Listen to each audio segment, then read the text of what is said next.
sobre direitos de personalidade. Prazer, me chamo Paola e vamos nessa comigo.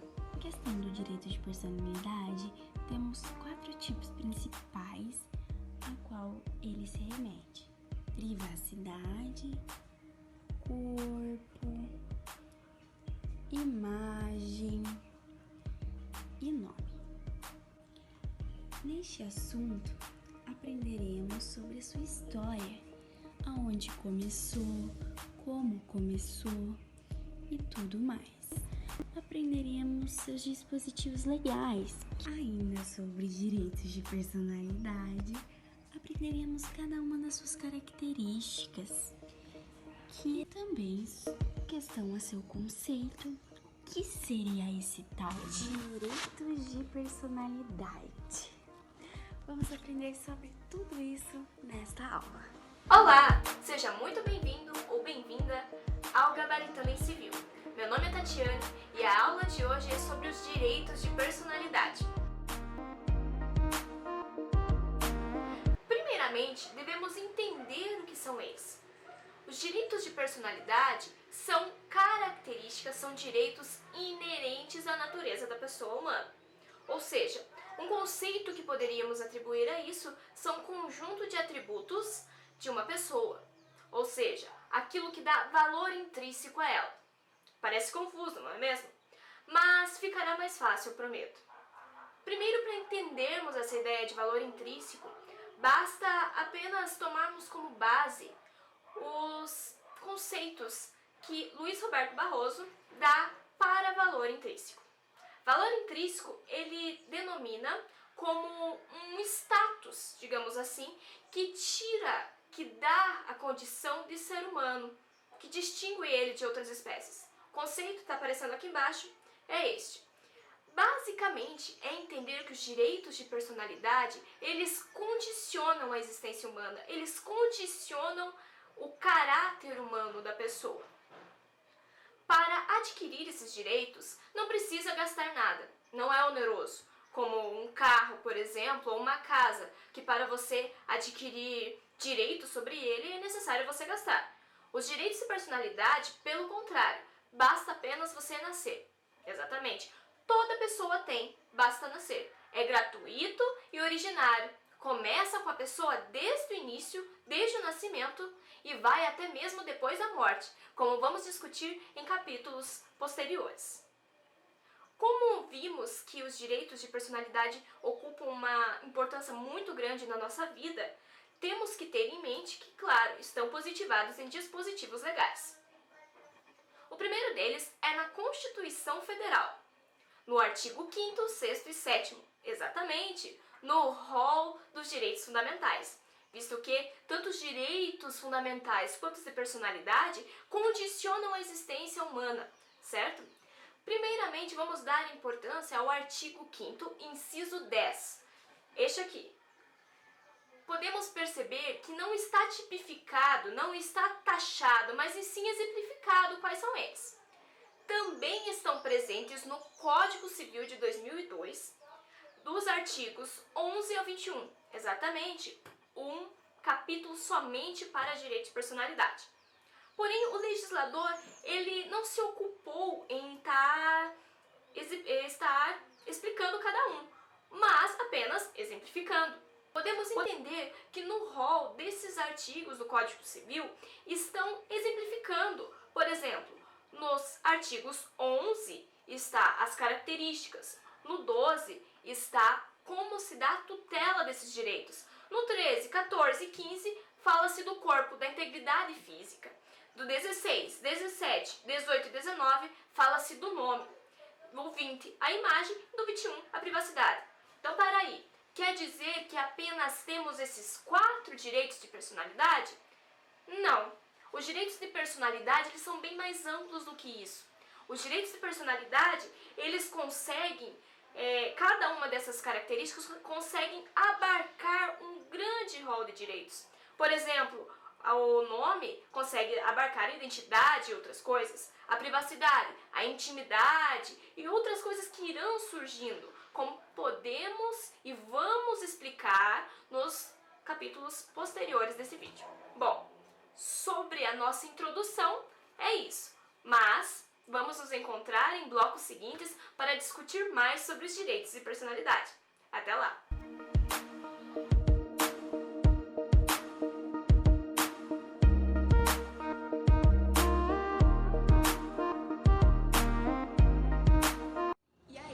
Que voltaria, mas não voltei sozinha, não é mesmo, Calor? É isso mesmo, vamos embarcar numa viagem do tempo, estudando essa perspectiva da história do direito.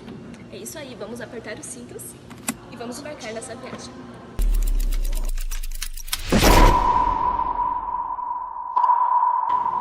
Chegamos então na Idade Antiga, mais precisamente na Grécia, onde as primeiras noções do direito e personalidade surgiram. Mais precisamente nos séculos 4 e 3 a.C., pelos filósofos naturalistas, mais precisamente Aristóteles, com a teoria em que queria trazer um conceito único e geral de direito de personalidade com base na natureza do ser humano. O direito sempre foi dividido em duas partes, o direito natural e o direito positivo. Natural na parte em que a natureza que condiciona o ser humano, e positivo em que o direito vai garantir que essa natureza que pertence ao ser humano seja respeitada. Ainda na Idade Antiga, chegamos agora na Roma Antiga, em que a proteção jurídica dos direitos de personalidade se davam pelo Actium Injuriarum, baseado na proteção da honra pela injúria. Mais tarde, a vida também chegou a ser incluída nesse meio de proteção jurídica. Da Idade Antiga, chegamos por aqui. Agora vamos dar um salto para a Idade Média. Chegamos na Idade Média agora com o cristianismo, onde Immanuel Kant trata a ideia de dignidade da pessoa humana como um fim em si mesmo, onde só o ser humano basta para valer os direitos. A vida é o essencial para Immanuel Kant. Pulando para o Iluminismo. O Iluminismo ela parte da teoria subjetividade, é subjetivo, onde o ser humano terá o direito tutelado, vai estar na lei os direitos à vida, direitos de propriedade, todos os direitos fundamentais, direitos personalíssimos do ser humano. Temos alguns documentos que deram origem a partir do Iluminismo, que é o Bill of Rights, que é a partir da Revolução Gloriosa, a Revolução Puritana, surgiu, ele declarou os direitos da propriedade, direitos personalíssimos, a partir dando início ao modelo democrático na Inglaterra, democrático monárquico.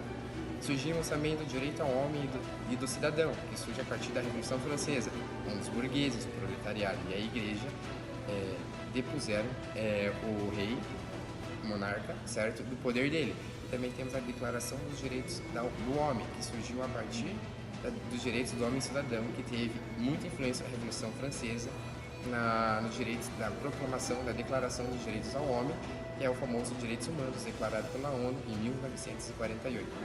Ainda continuando na Idade Média, temos o Iluminismo, surgem as principais fontes do direito, os principais documentos, que é o Código Civil Italiano, em 1942, onde ele tutelava os direitos da personalidade, do artigo 1 ao artigo 10, porém tutelava de maneira ampla, de maneira abstrata, não encontrava uma resposta direita para os códigos, para os direitos de personalidade. Surge após a guerra, em 1945, onde o nazismo prosperava. Adolf Hitler, a Constituição Alemã de 1949, a Constituição de Weimar, foi a primeira Constituição, o primeiro documento escrito que previa os direitos sociais do homem, onde dizia que ele tinha a vida, a segurança, a liberdade e os principais direitos da vida, que é a personalíssimos que o ser humano tinha. E a partir disso surge a Constituição Espanhola de 1978, que dizia no seu artigo: la dignidad de la persona, los derechos inviolables que le son inherentes y libre desarrollo de la personalidad en respeto a la ley, a los derechos de los demás son fundamento da ordem política e da paz social, onde dizia que ele tutelava o direito como ele já encontrava uma resposta concreta para o que seria o direito da personalidade, que Kant já vinha dizendo em Homem e Deus.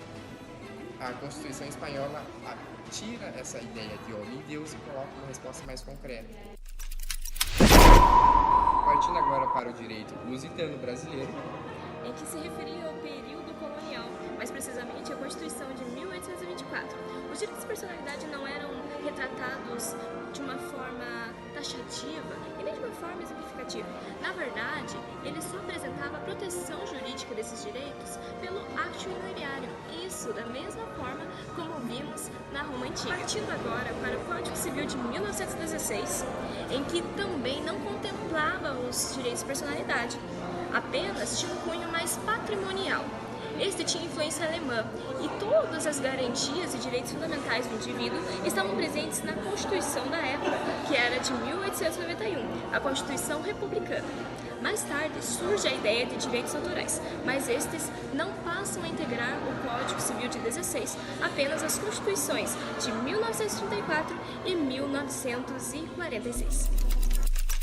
Agora um salto para a atualidade, mas nem tanto, na nossa Constituição de 1988, que passa então a tutelar, acolher e sancionar os direitos de personalidade. Esses integram então o rol dos direitos fundamentais. Mais precisamente o artigo 5º, inciso 10º, onde trata especificamente de maneira analítica os direitos de personalidade do ser humano. Isso, de uma forma mais exemplificativa, não dá taxativo quais são eles, mas abrange bastante coisa. 14 anos mais tarde, surge então o Código Civil de 2002. Em relação ao Código de 1916, ele possui avanços, mas em relação à nossa atualidade, podemos dizer que ele serve apenas como um parâmetro para ver a abrangência em outros direitos, também de uma forma interpretativa, cabendo ao legislador olhar e garantir quais outros direitos de personalidade também serão protegidos. Bom, encerramos por aqui a nossa história e viagem no tempo, em que conhecemos alguns pontos principais da história dos direitos de personalidade. Exatamente. Aristóteles com sua ideia da natureza, Immanuel Kant com a ideia do homem e o Deus, e Ulisses Guimarães com a promulgação da Constituição Federal do Brasil de 1988, onde declarava os direitos fundamentais no seu artigo 5º dos direitos ao cidadão. É isso aí, vamos voltar para 2019 então? Partiu. Fechou. Olá, vamos dar andamento aos estudos acerca do tema direitos de personalidade. Vimos no início do vídeo que direitos da personalidade são incito à pessoa, ao cidadão, ao ser humano. Observamos também algumas de suas características próprias, certo? E agora, nesse momento, veremos a característica de personalidade absoluta, também é o cunhado de erga omnes. Mas para dar andamento em nossos estudos, precisamos compreender o significado da expressão em latim erga omnes, ok? E no dicionário significa contra todos, ou seja, se eu tenho uma lei, ela é válida para todos os indivíduos, um efeito vinculante.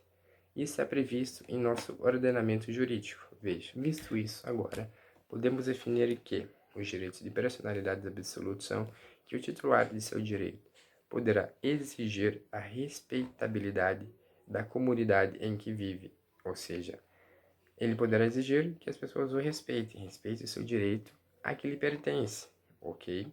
E também temos um lado onde o nosso atual ministro Luiz Roberto Barroso, aduz que os direitos da personalidade não seriam oponíveis apenas aos indivíduos, mas também ao Estado, que tem o dever de promover os direitos. Fazendo agora um comentário aqui que é interessante.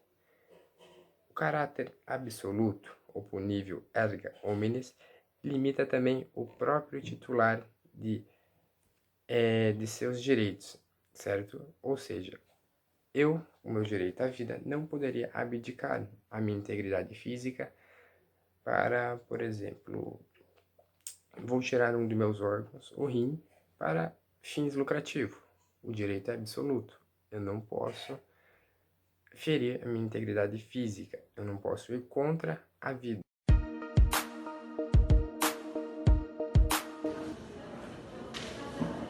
Oi, doutora, tudo bem? Tudo bem? Então, eu vi que a gente perdeu a ação lá judicial do nosso cliente. Então, gostaria de falar com vocês uns contatos aí que conseguiram enviar o número do cliente e não conseguir provas. A gente enviou. O que a senhora acha? Olha, eu acho que como profissionais do direito, nós temos o direito, faremos isso. Então deixa eu ligar aqui. Agora. Alô, Juninho? Falando sobre os direitos absolutos. Vocês viram o advogado e o estagiário que ofereceu ajuda para grampear ilegalmente um de seus clientes. para lhe favorecer no caso da justiça. Então, os direitos são absolutos. Devemos respeitá-los independentemente de quem for. Bom, dando continuidade em nossos estudos, falaremos agora sobre os direitos de personalidade indisponíveis e utilizaremos 2 doutrinadores com suas opiniões sobre os direitos de personalidades indisponíveis. Atualmente, eles são previstos em nosso Código Civil de 2002, no capítulo 2º dos Direitos da Personalidade, artigo 11, onde diz que são intransmissíveis e irrenunciáveis, ou seja, eu não posso transmitir o meu direito para outrem, eu não posso terceirizar meus direitos, a vida, a dignidade, a honra. Eu não posso passar meus direitos para outra pessoa, assim como outra pessoa não pode passar os seus direitos para a minha pessoa. Ou seja, dessa maneira, nosso Código Civil classifica esses direitos indisponíveis como indisponíveis total, 100%. Porém, para Cristiano Chaves e Farias, a compreensão dos direitos da personalidade em perspectiva de relativa indisponibilidade impede que o titular deles possa dispor 100% de seu direito, mas parcialmente ele consegue ceder temporariamente o exercício determinado de alguns direitos seus, como por exemplo o direito à imagem, à autoria e alguns outros exemplos. Ou seja, para Cristiano Chaves e Faria, os direitos de indisponibilidade são relativos. O cidadão, ele pode dispor parcialmente e temporariamente de seus direitos. Para César Fiuza, ele fala em indisponibilidade no sentido de que o direito da personalidade não pode ser transferido a terceiro. No entanto, ele pondera que alguns direitos são transferíveis sim, tais como os autorais, os direitos à imagem, ao corpo, aos órgãos e etc. Esses direitos eles são transferidos a terceiros por meio de contratos de concessão, de licenças ou até mesmo de doação, como por exemplo as doações de órgão. Eu posso doar um órgão múltiplo que não me deixe permanentemente deficiente, ou seja, para fins médicos, eu posso estar doando sim um de meus rins, pois desde que não fira permanentemente a minha integridade física, eu sim posso estar doando um dos meus órgãos múltiplos, lembre-se. Direitos à imagem, um outro exemplo. Eu posso fazer posso estar fazendo um ensaio fotográfico para uma empresa que vai divulgar em outdoors, revistas, mídias virtuais, internet, TV, propagandas. Sim, eu posso ceder meu direito à imagem, mas no contrato deve estar explícito aonde essas imagens vão ser utilizadas, por quanto tempo, para onde vai ser divulgado, se vai ser nacional, internacional, mas sim, eu posso estar divulgando a minha imagem, como maneira temporariamente, eu posso estar cedendo a minha imagem para canais de YouTube, assim que eu aceito os termos, canais de TVs, quando eu vou fazer alguma entrevista, alguma emissora de televisão, certo? Então, sim, para César Fiuza, os direitos de personalidade, eles podem ser terceirizados, passado para outras pessoas, mas de maneira judicial, ou contratos de concessão, licença ou doações, que sejam de caráter. A pessoa que vai fazer esses contratos deve estar totalmente sã e deve estar ciente de que está transferindo seus direitos para outrem.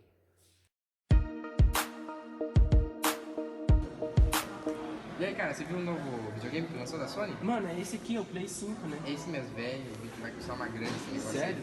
Ô, mas eu fiquei sabendo que ali na 15 tem um consultório que compra rim. Tá de sacanagem. É sério? Vou lá, já que eu tenho 2, vou aproveitar e vou tirar. Eu acho que eu também vou fazer isso, porque não tem o que fazer. Eu acho que meu rim deve estar valendo quanto? 5 mil? Por aí, Partiu já uma dá pra consulta comprar. amanhã? Vamos amanhã. Fechou então. Então já é. Nós amanhã. Que os 2 amigos queriam empenhorar um rim. E pelo Código Civil, isso torna-se impossível. Bom, agora vamos trabalhar sobre a característica do impenhorável.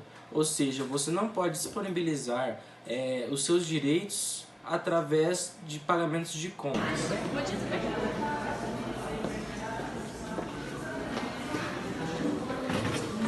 Então, eu sou do banco, verifiquei o sistema, você está com uma dívida de R$800 e vim aqui para te cobrar. E aí? Vai pagar? Débito, crédito? Mas eu não tenho dinheiro. Bom, então, não tem essa jaqueta bem legal. Pega ela. Quê? Mas é a única jaqueta que eu tenho. Mas se eu dar ela, vai acabar com o dívida, então... Vai, independente se é a última que você tem. É a única.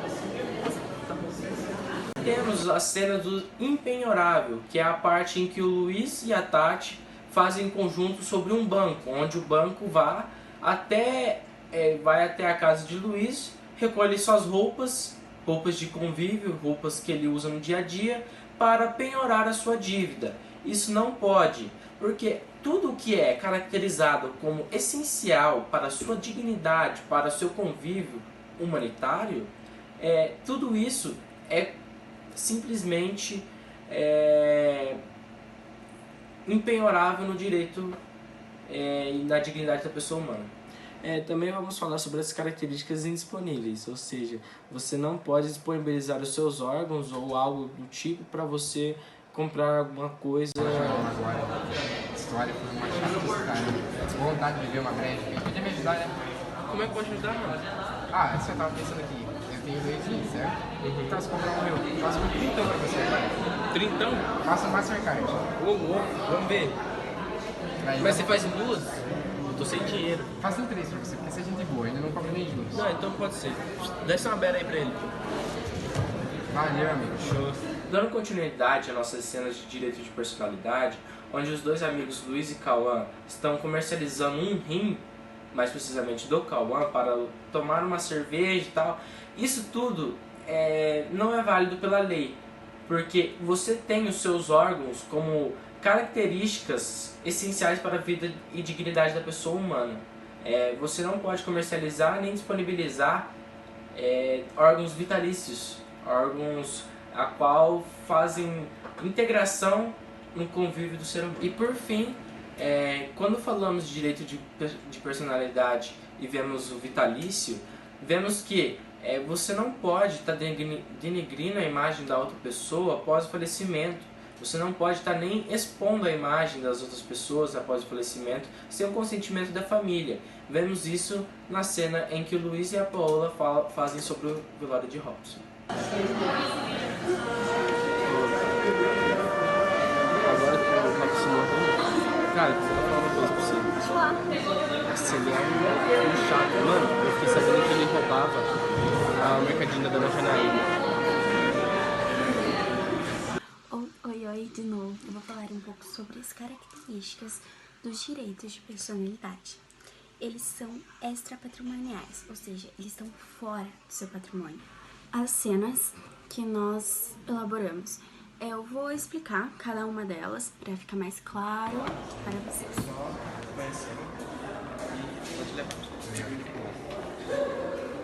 Boa tarde, gente. Olha, hoje a gente está numa promoção bem bacana, tá por 100, ou 2 vezes no cartão. Tá bom, vou ver. Vai querer? Ó, se você quiser, a gente pode fazer um pacote tudo junto, honra, integridade, física e mental. O que você acha? Não, só...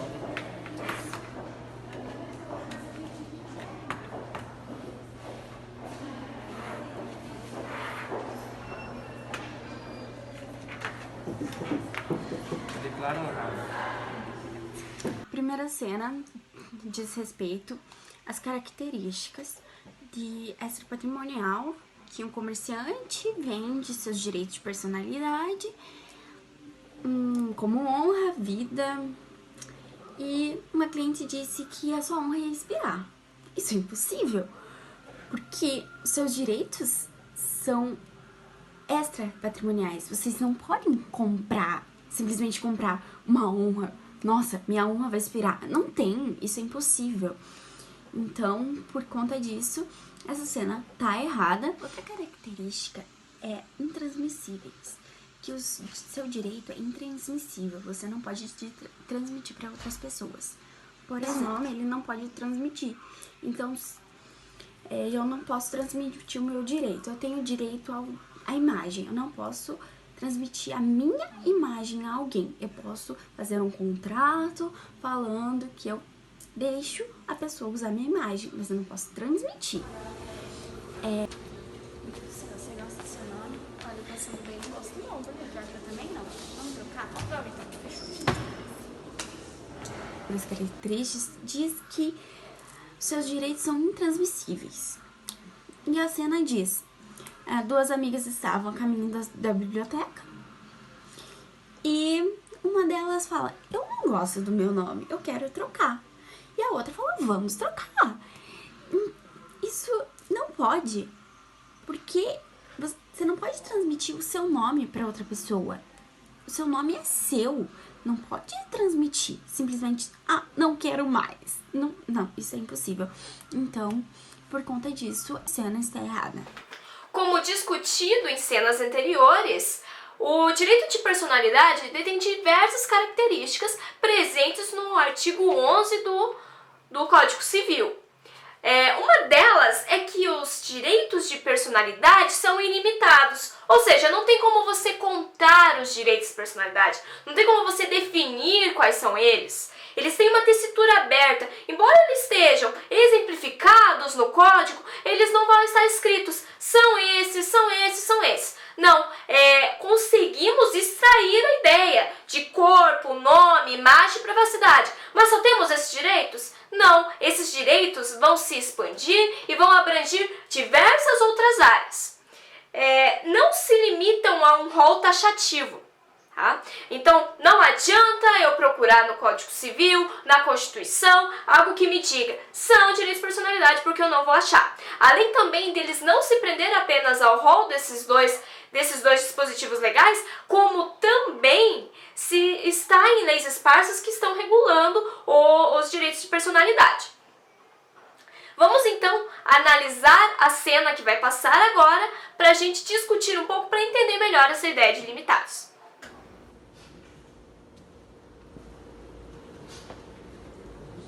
Doutor, tudo bem? Opa, bom dia, tudo bem? Então, esses dias, doutor, eu estava assistindo a TV, certo? E eu ouvi falar no tanto em personalidade, tem nada lá e cá. Quer saber o que são isso? Eu tenho direito à personalidade? Cara, eu não sei te dizer, eu posso dar só um minutinho pra eu dar uma olhada? Vou procurar aqui.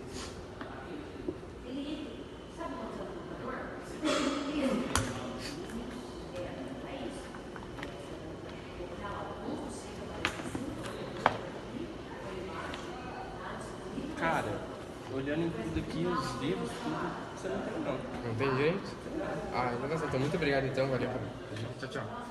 Nessa cena, percebemos que o cliente, ao tentar se informar com o seu advogado, ele procura saber quais são eles. Ou seja, ele quer que o advogado não exemplifique, mas como diga, são esse. E o advogado entende da mesma maneira. Só que o advogado, um pouco desinformado, vai procurar no Código Civil, na Constituição e não acha.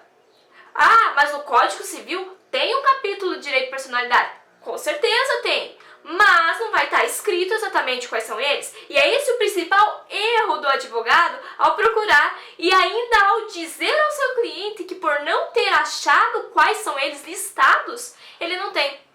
Gente, os direitos de personalidade todos têm, todo mundo tem. Eu tenho, você que está assistindo aí tem, todos temos, pois como eu disse, são condições inerentes à nossa personalidade de pessoa. Então, essa cena está errada ao tentar procurar o direito taxado, listado bem certinho, e também ao dizer que o cliente não tem direitos de personalidade. Outra característica importante do direito de personalidade é que eles são imprescritíveis. Ou seja, o que é? Como a própria palavra diz, não prescreve. Não tem um prazo para que eu possa exercer o meu direito. Nossa, então eu posso exercer quando eu quiser, exatamente porque meu, nasceu comigo, eu escolho quando eu vou usar, certo? Mas não podemos confundir eu exercer o meu direito de personalidade, ou seja, não ter uma prescrição para eu exercer, do que ter uma prescrição para que eu possa reclamar. Ou seja, caso o meu direito de personalidade seja violado, eu tenho uma prescrição. Inclusive, está no artigo 206 do Código Civil, parágrafo 3º, inciso 5º, em que fala que em 3 anos prescreve a pretensão de reparação civil. Ou seja, se minha honra foi violada, eu tenho até 3 anos para estar reclamando. Então, a imprescritibilidade do direito de personalidade se refere a eu exercer. Então tá, vamos assistir a cena para discutir um pouco mais sobre essa característica. Bom dia. Bom dia, tudo bem? Tudo bem? A gente vai registrar a nossa filha. Ah, sim. O seu nome completo, por favor? Luiz Felipe Alberto da Silva. Beleza. Da senhora? Paola. Qual a idade da criança? Ela tem 1 mês. Um mês. Isso. Tá brincando, né? Não, Porque o registro só pode ser feito até 3 semanas. Ela já tem 1 mês, prescreveu. Uma semana mais. E uma semana mais. Tá escrito prazo 3 semanas. Não dá pra prorrogar esse prazo. Não dá pra prorrogar. Muito obrigada. Vai ficar sem nome. Não é eu, qualquer cartório. Beleza? Aí, como eu joguei seu nome aqui, a honra da senhora vai esperar que eu acredito. Como vimos na cena, o casal, quando vai registrar a sua filha, fala que a criança já está com um mês de idade. E a funcionária diz que esse direito da criança de ser registrada civilmente, de ter um nome formalizado, prescreveu em 3 semanas. E isso não pode acontecer. Não pode, porque ainda mais falando de nome de direito de personalidade é imprescindível. É aquilo que nos condiciona, aquilo que nos identifica perante o Estado, perante a sociedade e perante a nós mesmos. O nome é completamente importante. E por isso, não somente o nome, como a honra, como qualquer outros direitos de personalidade, não tem prescritibilidade. Não vai ter um fim. Até mesmo na cena, quando a funcionária ainda arrebata dizendo que a honra da Paola vai se expirar daqui uns dias, isso não acontece. Honra não tem fim. Honra é vitalício. É o direito de personalidade da pessoa. Tá? Então, essa cena está errada por quê? Porque alega ter uma prescritibilidade no direito de personalidade, que é o nome, e diz que a honra ou qualquer outro direito de personalidade possa um dia chegar ao fim. Ou seja, amanhã minha honra vai prescrever, tô nem aí também fazer o quê? Não existe isso, não existe. Minha honra é vitalícia, ninguém tira de mim, é inerente à minha condição. Beleza?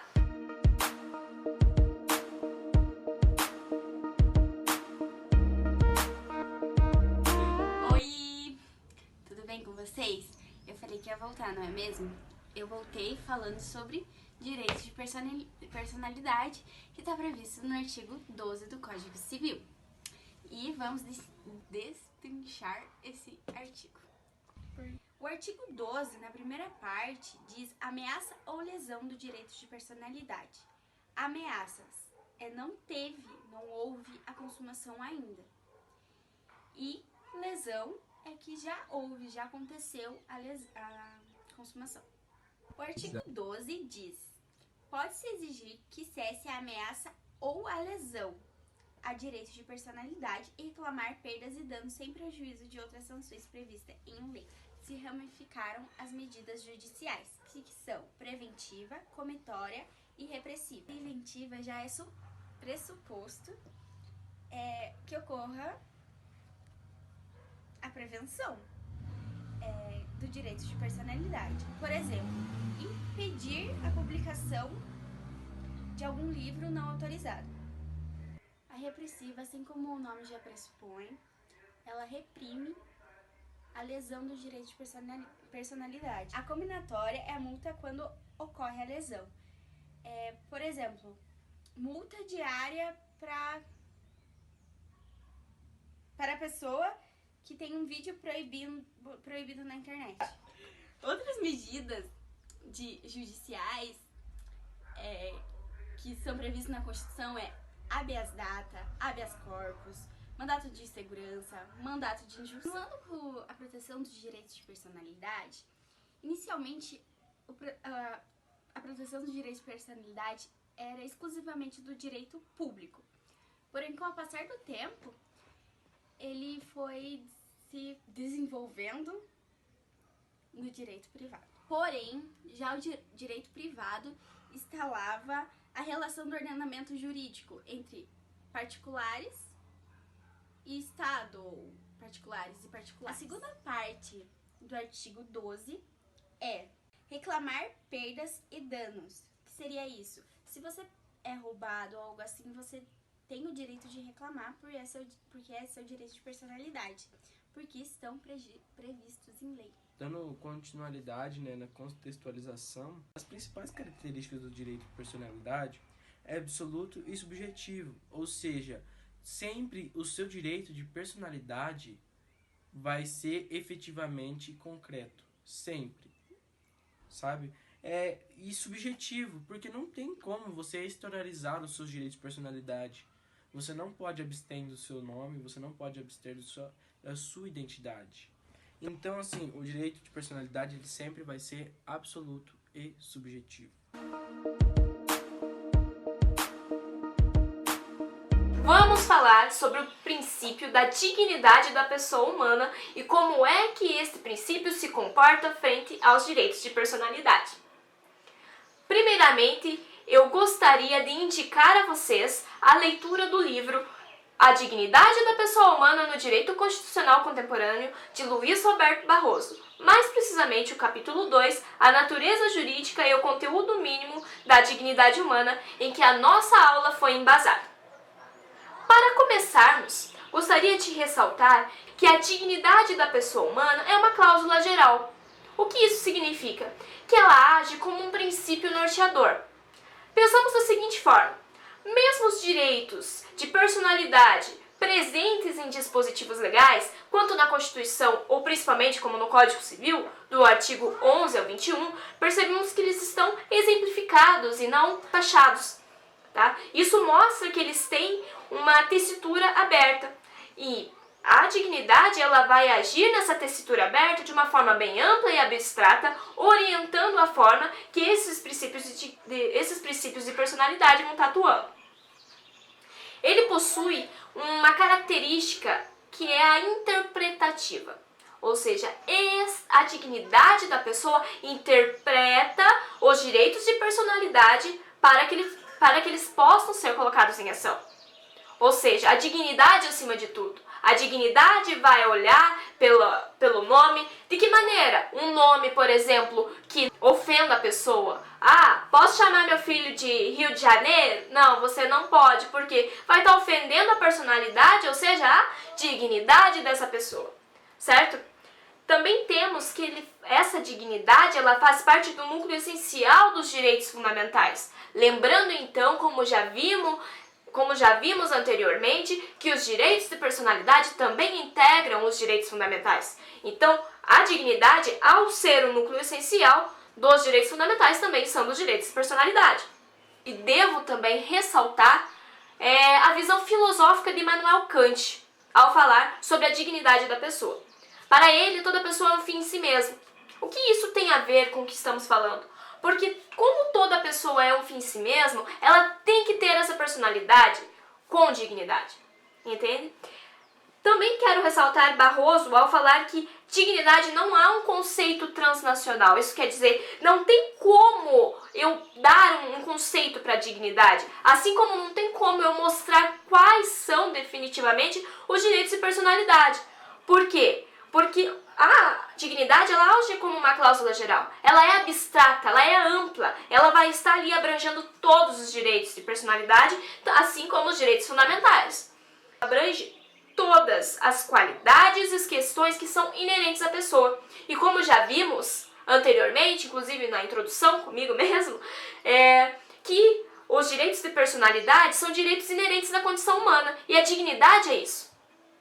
Beleza? Então, a partir desse panorama, já podemos concluir, então, que a dignidade da pessoa humana ela vai condicionar os seus direitos de personalidade. Porque a dignidade ela vai condicionar o homem a ser o homem. Beleza? É isso aí.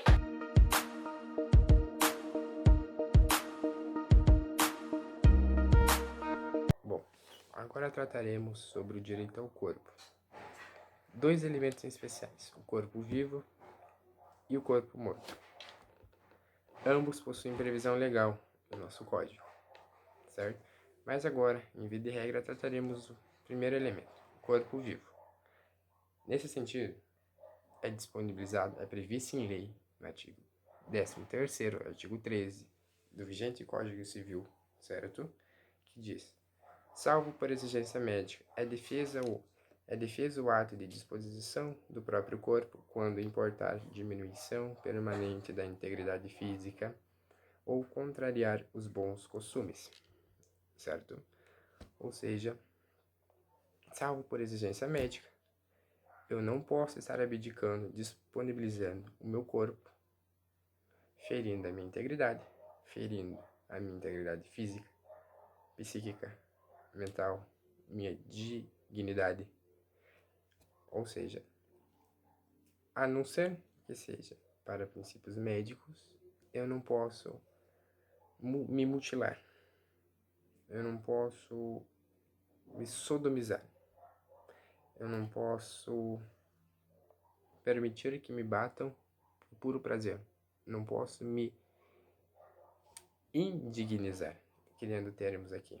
Ou seja, um exemplo assim: arranjei um emprego, e esse emprego é eu ficar me lançando na parede, ferindo-me, causando roxos, causando leves hematomas em meu corpo. A justiça acaba me proibindo de realizar esse emprego por um motivo. Eu estou abdicando do meu corpo. Eu estou ferindo a minha dignidade, ferindo o meu corpo. Ou seja, esse ato deve ser proibido. Mas há previsto uma previsão legal em nosso Código Civil, onde eu posso estar abdicando do meu direito ao corpo. Parágrafo único do artigo 13. O ato previsto nesse artigo será admitido para fins de transplante na forma estabelecida em lei especial. Ou seja, para fins médicos, eu posso fazer a diminuição da minha integridade, desde que não me lese permanentemente. Ou seja, eu posso fazer doações de tecido, doação de sangue, medula óssea e órgãos múltiplos, o que não vai me ferir permanentemente, não vai estar me deixando amparado, não vai estar prejudicando a minha integridade física, melhor utilizando o termo, certo? Ou seja, essa disposição que eu tenho do meu corpo previsto, certo, no Código Civil, se engloba o que nós vimos um pouco mais cedo sobre o direito de personalidade da indisponibilidade relativa, que eu posso estar abdicando dos meus direitos sem que me fira permanentemente, ou eu posso abdicar temporariamente desses direitos. Um intera o outro, certo? Agora vamos para a parte um pouco mais fria. Vamos tratar sobre os corpos mortos. A previsão legal em nosso artigo 14, certo?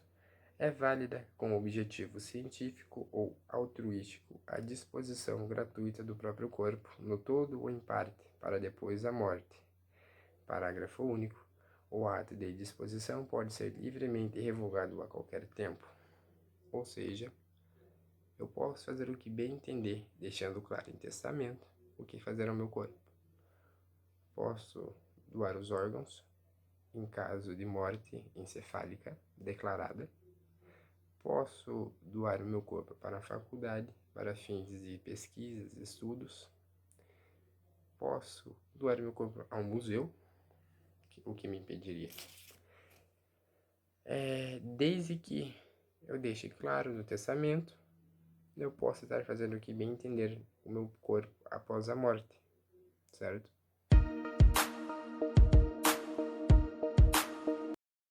Eu tenho uma notícia horrível pra contar pra você. No momento exato, pode falar. Você vai ficar de rim. Como é que é? Não vai fazer algum transplante, você pode morrer. Então é tão grave assim? Doutora, posso doar pro meu irmão? Ah, menino, Sim. não precisa chorar não. Sim, você Agora pode. vai aguentar. Você precisa fazer uma de exames para ver se o rim é compatível e tudo mais. E sendo compatível e não tem risco, não trazendo risco à saúde do seu irmão, você pode sim. Isso está previsto no artigo 15 do Código Civil. Ah, então tá ok. Então vamos fazer esses exames também, precisando se rir. Tchau. Obrigado. Obrigado, doutora. Tchau. Adeus. Me passa teu zap. Bom, vimos esse exemplo agora, um caso onde 2 irmãos vão consultar o médico e um descobre que precisa de um transplante, pois está com câncer no rim, e o outro se oferece para fazer os exames médicos e fazer a doação de um de seus órgãos saudáveis para o seu irmão. Vamos ver que na prática do direito isso é permitido. E aí, doutora, tudo bem? Tudo bem? O que faz aqui? Então, eu... Doutor, eu quero sair. É isso que eu estou fazendo aqui. Bom, Não vai ser não. 15 Olha- anos de prisão. foi averiguado alguns exames e pelo que eu vi tem lesões no Caiu da corpo. cama. É isso mesmo, doutor. Esse vacilão tá batendo em nós. Cala a boca, eles não tem direito. Ele encosta aí pra parede. Aham, tá. Não, mas são lesões mais sugestivas, dá a entender que é tortura. É psicopata, doutora. Não tem culpa. Psicopata. Tá. Mas a questão é que vocês lesaram a integridade física do meu cliente. Não é bandido bom, é bandido morto, tá ok? Bandido bom é bandido morto? Bandido Isso tem que é o artigo apanhar. 5º Tem que da apanhar. Constituição. É o nosso presidente, 17, tá ok? Ele tem que apanhar.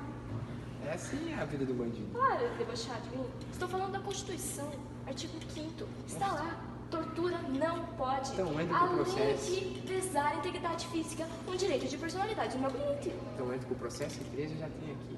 Com certeza vai entrar. Na cena anterior, observamos que um preso foi torturado. Certo?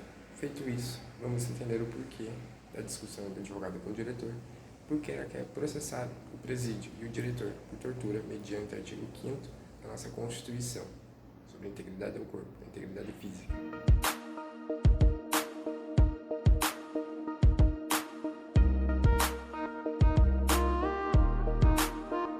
Vamos dar uma sequência à nossa explanação sobre o direito de imagem.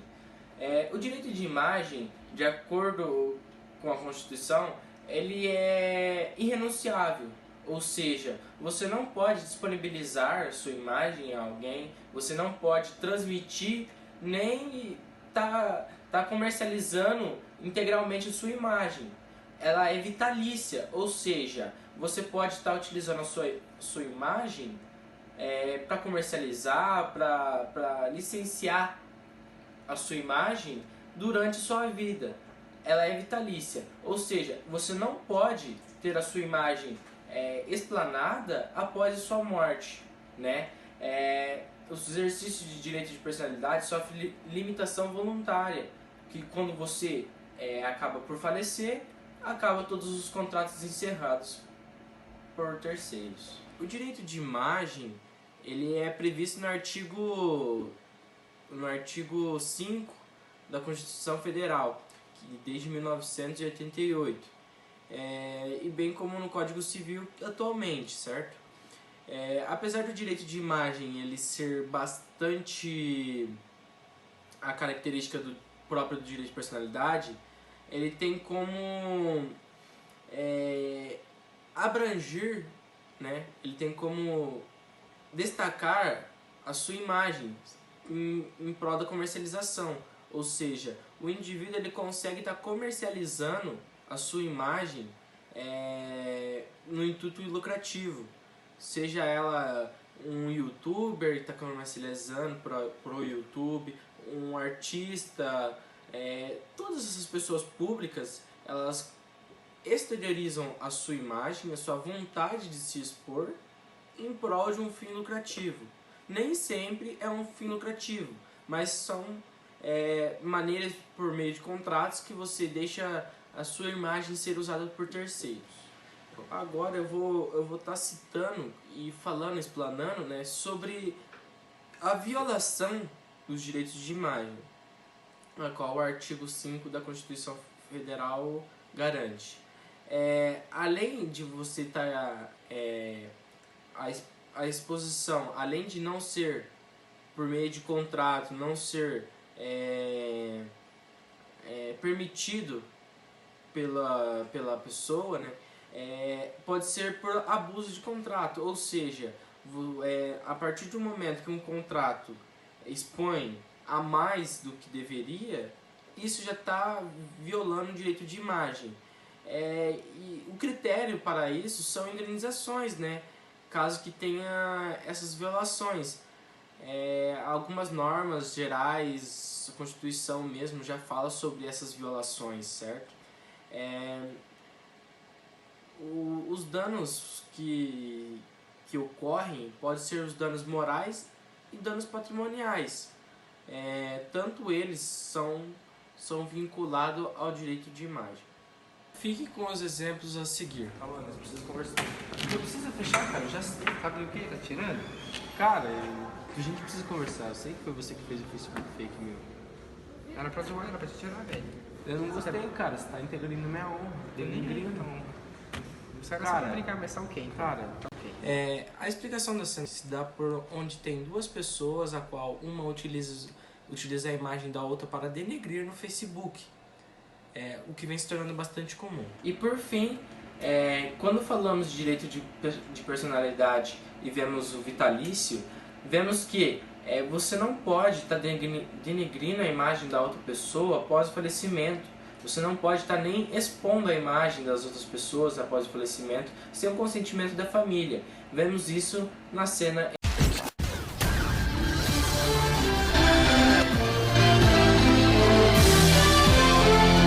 Estamos aqui, plantão 24 horas, estamos no velório do Robson.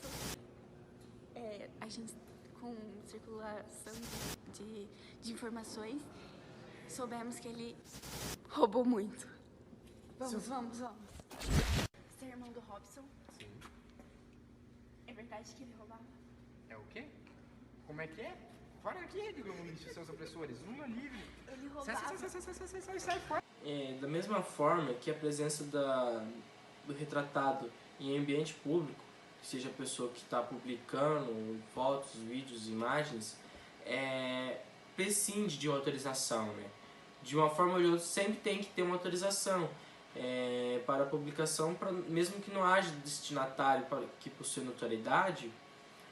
Nesse caso, a finalidade principal da fotografia, da explanação, deve ser para acontecimento público, né? Nunca para fins publicitários. A partir do momento em que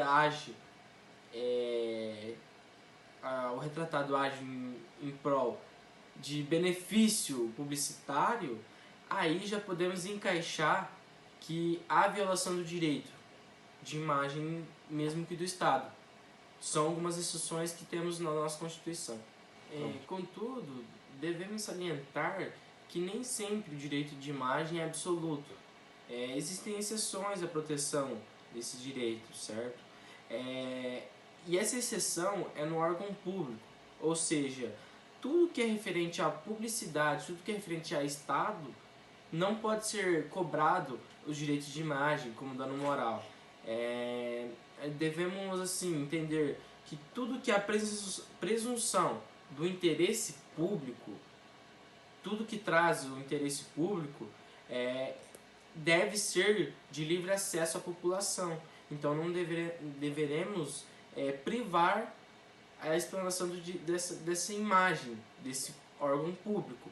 Ou seja, se um presidente que tem direito à privacidade vaza uma conversa dele com o Trump vendendo a Amazônia, deve ser assegurado o direito de privacidade ou deve ser exposto?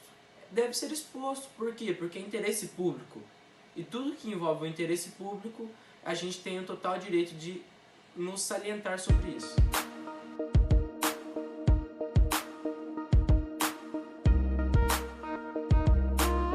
Oi, gente, tudo bem?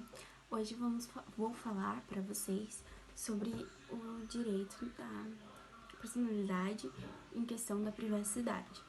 Por exemplo, a sua imagem é um direito de privacidade seu.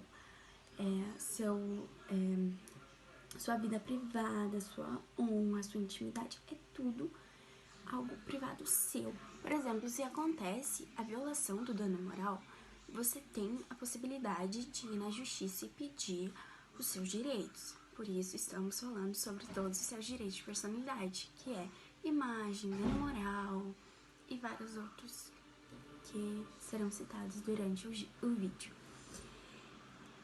O STJ julga que o dano moral, a violação do dano moral, ela se ocorre de duas formas, sendo extrapatrimoniais ou patrimoniais. O extrapatrimoniais é a violação do seu dano, do seu direito. E o patrimoniais seria a indenização que a outra parte deveria dar a ti.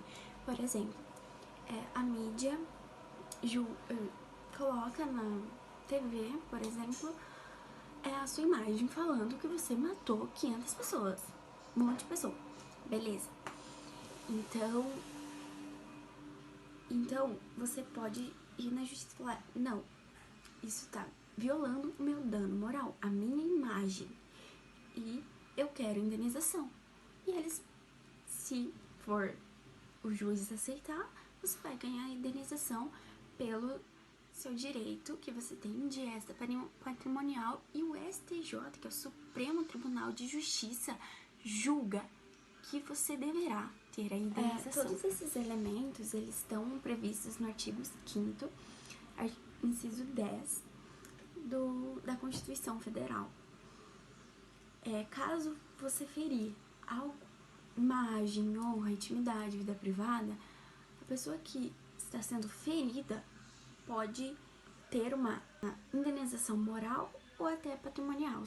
Em questão às cenas que nós elaboramos, eu vou explicar cada uma delas para ficar mais claro para vocês. Tudo bem, uma entrevista marcada com o banqueiro Luiz. Sim, a gente está esperando por No você. horário já. Oi? Alô? O moço tá aqui.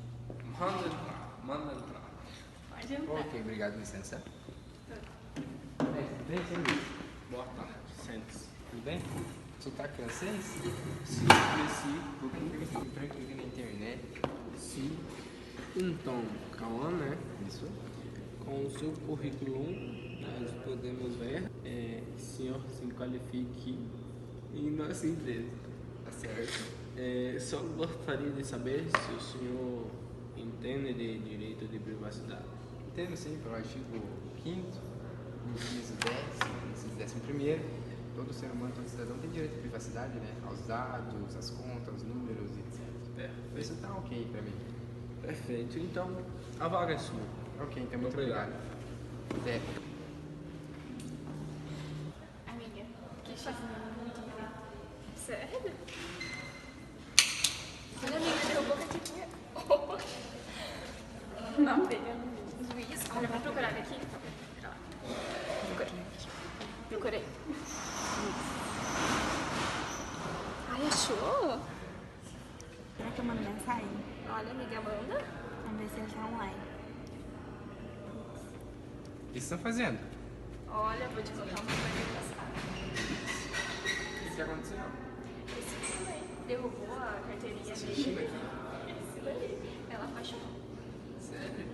E agora a gente conseguiu achar o Insta dele, conseguimos ver onde ele trabalha, que hora ele entra, que hora ele sai. É claro, tem que stalkear, né? Sabia que ele tem direito à privacidade dele garantido pelo lei. Ultimamente, agora, recentemente, a STF decidiu que stalker é crime. Você sabe que vocês estão cometendo um ato inconstitucional? Nossa, melhor parar, né, amiga? Ó, Melhor você ir lá falar. ainda furtaram o cartão dele. Que feio vocês. Fazem direito e saem furtando as coisas aí. Tchau. Cara chato, você falou pra ele. Oi, voltei. E eu vou explicar sobre as duas cenas, sobre sigilo bancário e o hacker. Sigilo bancário diz num banco qualquer contrata funcionários e eles devem prometer o seu sigilo, ao não ser em caso de justiça ou algo assim. Está previsto no Código 5º, inciso 11 da Constituição. Só deve quebrar o sigilo quando é um caso de justiça, que é algo muito mais além do que nós podemos resolver. Tirando isso, o sigilo é sempre certo. Nessa segunda cena, em questão da privacidade, diz que duas amigas estavam conversando, uma gostava de um menino da faculdade, ele derruba a carteirinha, ela vê o nome e procura nas redes sociais e fala pra outra amiga sobre tudo dele. E chega um colega e fala: cara, você não lembra das aulas do professor na sua faculdade que falava que não podia fazer isso porque feria os direitos de personalidade em questão da privacidade dele? Aí ela realmente. E por conta disso, ele diz essa verdade, né? Que é crime, que elas não podem fazer isso. E ele até ajuda as meninas.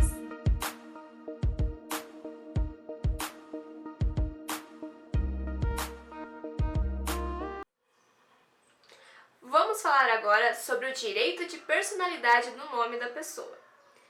É claro que sabemos que o nome é imprescindível e fundamental para todos os seres humanos, pois, além de ser apenas um acessório de identificação, é também aquele que define a personalidade da pessoa, tanto perante o Estado quanto perante a ela mesma. É claro, devemos saber que o nome tem dois aspectos, o público e o individual. O público seria a questão do Estado reconhecer a pessoa e poder identificar, podendo conferir ao sujeito os seus direitos e deveres. Individual é pela própria pessoa poder se identificar pelo seu nome e pela sua personalidade, além pelo seu meio social também. Agora faremos uma análise do Código Civil dos artigos 16 ao 19, em que falam sobre os direitos de personalidade, especificamente sobre o nome. Começaremos agora pelo artigo 16.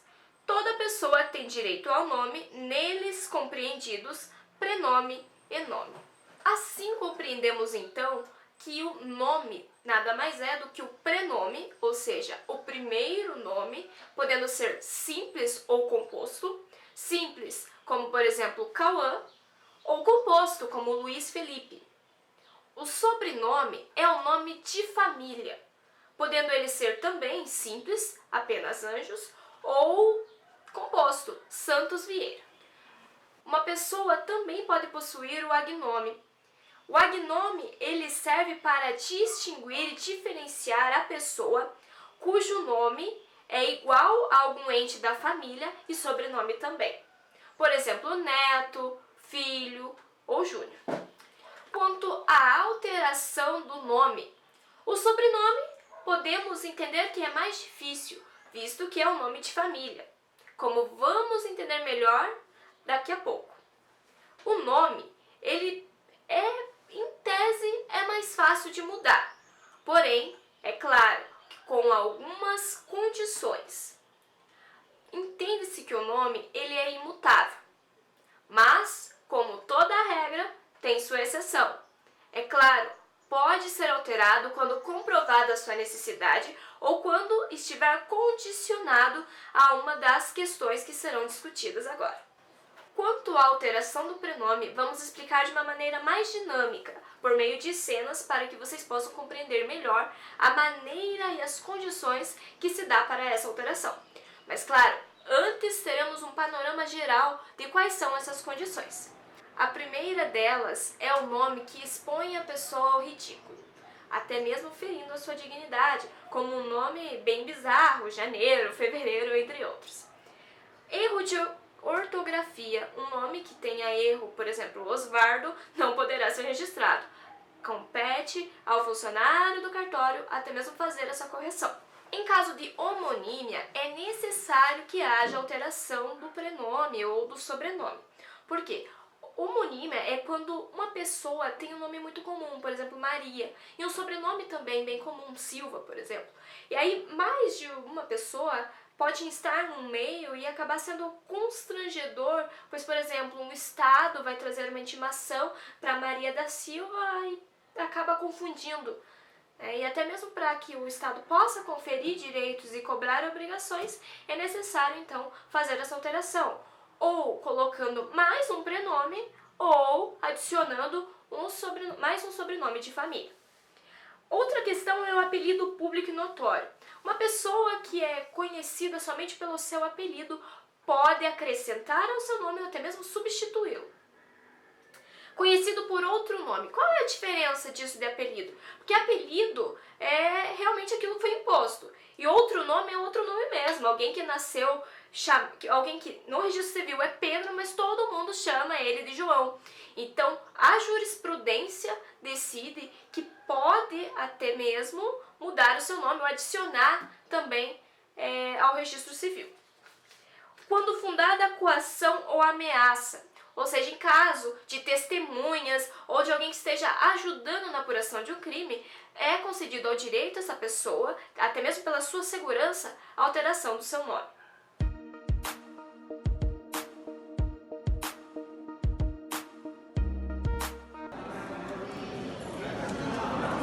Oi, tudo bem? Oi? Não, eu vim marcar aquela consulta matinal com o doutor Humberto.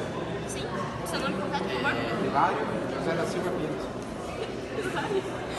Hilário é seu nome? Exatamente. Quando eu nasci, minha mãe acho que caiu, eu nunca vou colocando meu nome assim. É constrangedor, na verdade, porque aonde eu vou, dançar de tadinha sem casa, no almoço, chega a ser ridículo de Hilário. Você vê que você pode mudar o seu nome? É só você recorrer a um cartório, porque nomes assim, que expõem a pessoa ao ridículo, como você disse mesmo, que é constrangedor, você pode sim tentar alterar. Cartório civil? Sim, isso. Qualquer cartório, já posso abrir inquérito sobre meu nome? Isso. Tá certo, então após a consulta, eu vou uma passagem. É só sentar no guarda-redes que você certifica. Olá, moça, tudo bom você? Sim, você? Tudo bom. Olha, eu vim registrar meu filho, só que ele não veio, ficou em casa, né? Mas fazer o quê? Essas coisas tem que ficar registrando na vida, esse negócio desse. Qual o nome dele? Osvaldo. Osvaldo. Osvaldo. Osvaldo.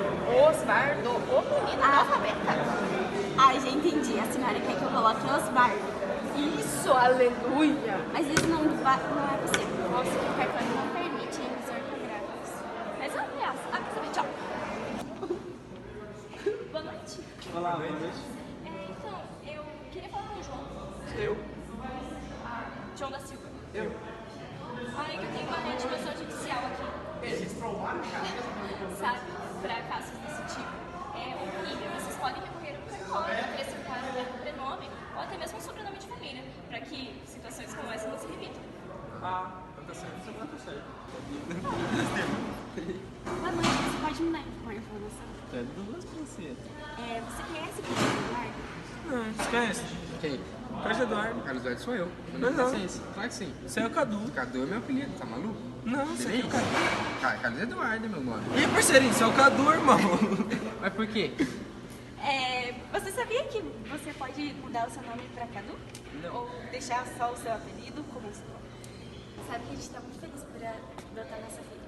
Olha, eu imagino. Eu também estou muito grata por participar desse momento especial, viabilizando a adoção da criança. Ah, o problema é que a coitadinha já sofreu muito, né? A gente queria começar do zero e mudar o nome dela. Olha, isso é possível, tá? Inclusive no artigo 47 do Estatuto da Criança e do Adolescente. Vocês podem alterar o nome dela, sim.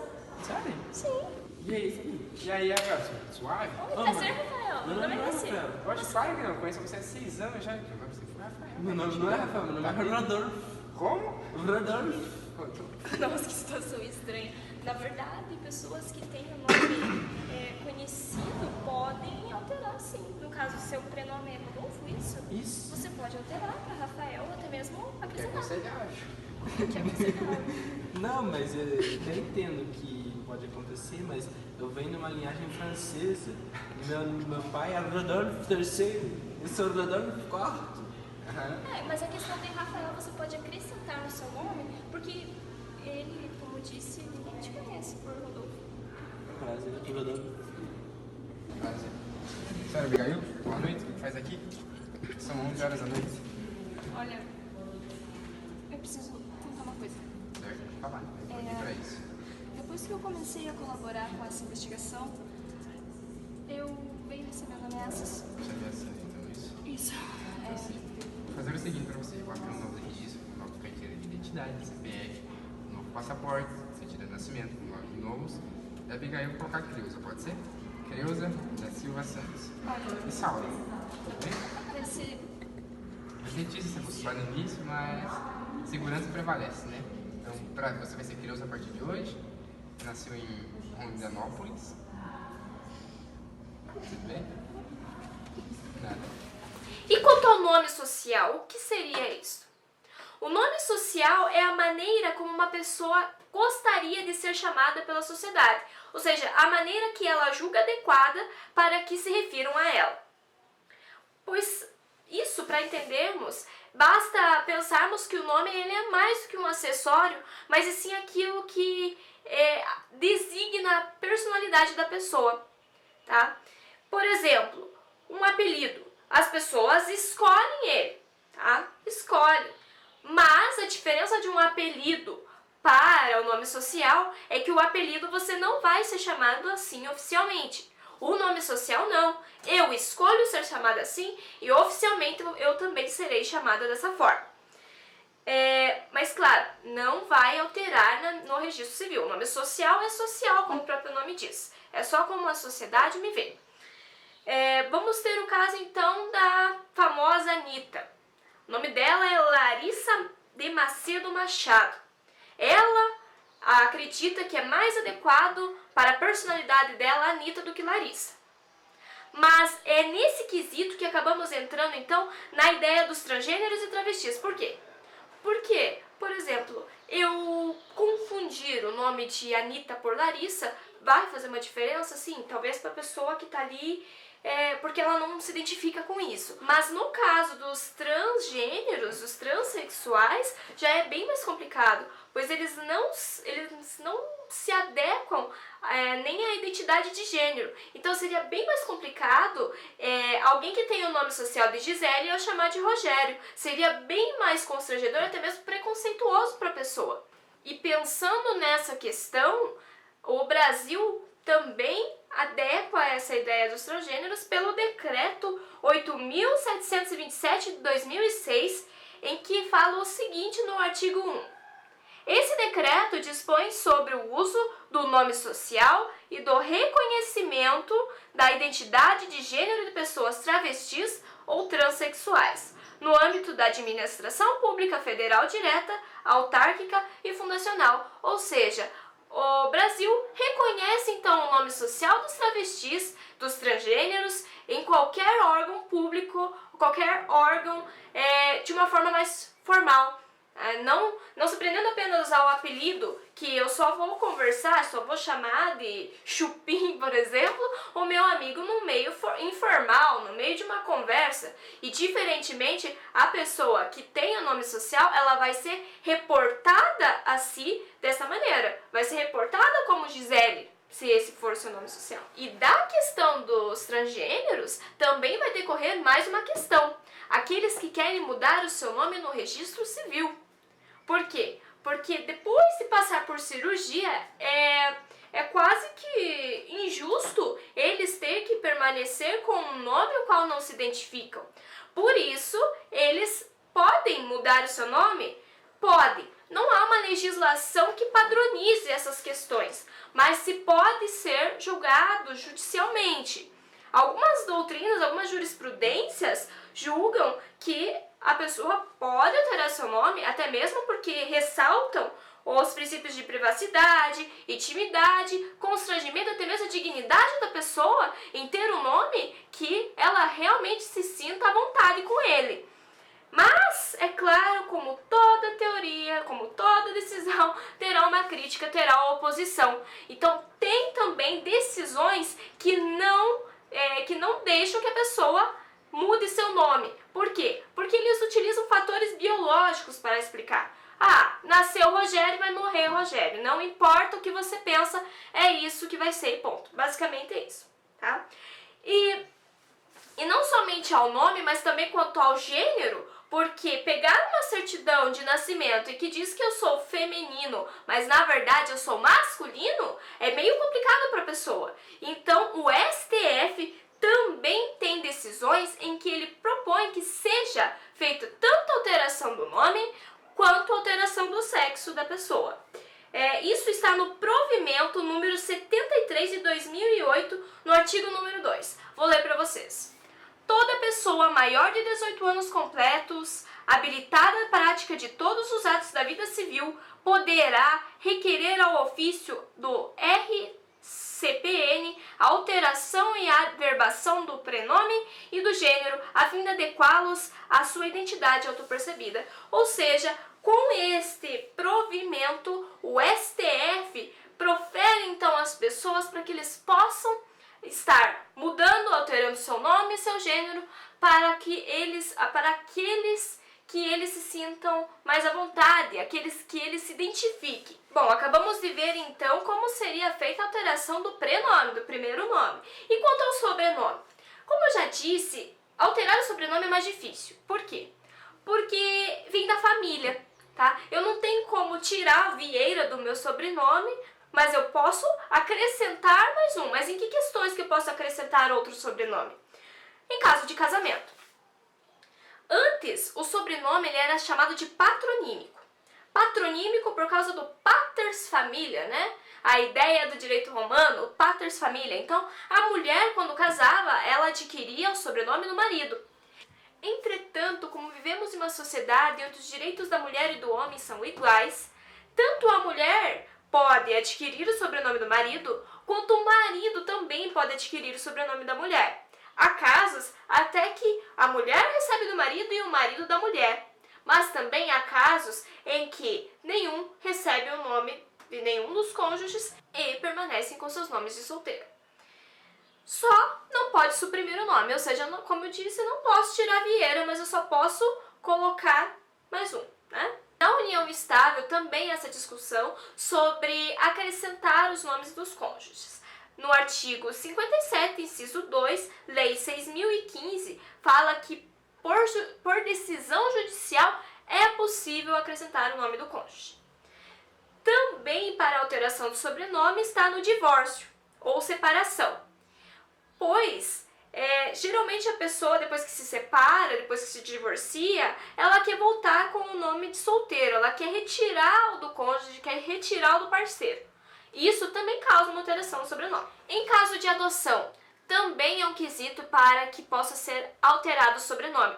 Por exemplo, a criança deve ter, então, o sobrenome dos pais adotivos. Há casos até que a criança queira manter o sobrenome dos pais biológicos, mas os dos adotivos são imprescindíveis e devem estar atrelados à criança. Em caso de maternidade ou paternidade socioafetiva, o filho reconhecido também deverá adquirir o sobrenome desses pais, para que entre-se em uma equiparação dos direitos entre o filho biológico e o filho reconhecido. E claro, como o nome é um direito de personalidade tão importante, a sua proteção, a sua tutelação também está descrita no Código Civil, dos artigos 17, 18 e 19.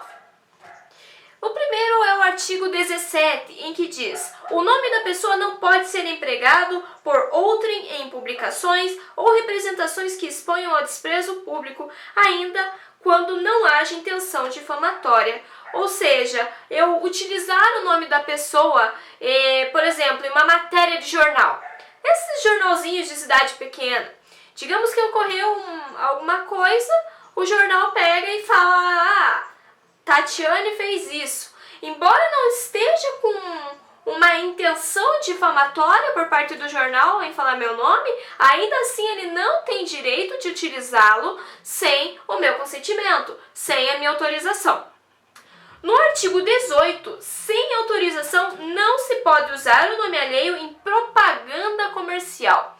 Vamos supor que eu, Tatiane, sou uma atriz muito famosa e uma empresa de perfumes, para lucrar mais, utiliza a seguinte frase depois: Tatiane aprova esses perfumes, sendo que não fui nem consultada e muito menos cedi autorização para que meu nome fosse usado. Assim, a empresa, ao tentar conseguir recursos com o nome alheio, isso não pode, tá? Está tutelado pelo Código Civil. Assim também como em propagandas políticas. Digamos novamente que eu sou uma pessoa bem influente na cidade onde eu moro e um candidato vai lá, faz a sua campanha e no final de tudo fala assim: Tatiane apoia essa campanha, sendo que foi falado sem o meu consentimento, isso também não pode. O utilizar o nome da pessoa sem o seu consentimento também não se pode, por isso o direito está tutelando. No artigo 19 do Código Civil, novamente, o pseudônimo adotado para atividades lícitas goza da proteção que se dá ao nome. Ou seja, o pseudônimo, a forma como a pessoa é chamada, por exemplo, a Xuxa, o Pelé, também tem, esses nomes também tem proteção como se fosse o nome. Por quê? Porque o nome não é a forma de identificação, não é a forma como o Estado vai individualizar a pessoa. O pseudônimo tem esse papel também. Quando você fala de Xuxa, você lembra na hora da queridona dos baixinhos. Mas se você falar Maria das Graças, que é o nome verdadeiro dela, muitas pessoas não vão conhecer. Por isso, ao falar Xuxa, esse pseudônimo também tem uma importância para o direito e o direito vai estar tutelando como esse fosse o nome da pessoa. Bom, quanto à matéria do nome, encerramos por aqui. É isso aí, galerinha. Infelizmente, chegamos ao fim da nossa jornada. E somos gratos por ter assistido o nosso vídeo até o final. Podemos garantir que com esse vídeo você adquiriu conhecimento acerca do direito de personalidade. Com certeza. Ainda explicamos de uma forma engraçada, viajamos na história e falamos sobre o nome, a privacidade, a imagem e o corpo. Obrigado!